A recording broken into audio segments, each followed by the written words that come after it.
பல நேரங்களில் பாரதியாருடைய இந்த பாடல் தான் என்னை உற்சாகப்படுத்தக்கூடியது. தேடி சோறுநிதம் தின்று பல சின்னஞ்சிறுகதைகள் பேசி மனம் வாடி துன்பம் மிக உழன்று பிறர் வாட பல செயல்கள் செய்து நரை கூடி கிழப்பருவம் எய்தி கொடும் கூற்றுக்கு இறையெனப்பின் மாயும் பல வேடிக்கை மனிதர்களைப் போலே நான் வீழ்வேனென்று நினைத்தாயோ என்று சொன்னார் மகாகவி பாரதி. ஒவ்வொரு நாளும் மனிதர்கள் இந்த உணவுக்காக போராடி கதைகள் பேசி இப்படியே தன்னுடைய வாழ்க்கையை இழந்து போகிறார்கள்.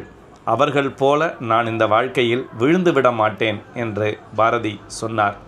உண்மையிலேயே இன்று நூற்றாண்டுகள் கடந்து அவர் நிலை பெற்று வாழ்ந்து கொண்டிருக்கிறார் என்றால் அவர் சொன்ன அந்த வாக்கு அவருக்கு பலித்திருக்கிறது. நானும் பாரதியின் இந்த வரிகளை எப்போதும் பின்பற்றிக் கொள்வேன். நாம் அனைவரும் பின்பற்றினால் நம் வாழ்வு செழுமையாகும். நன்றி.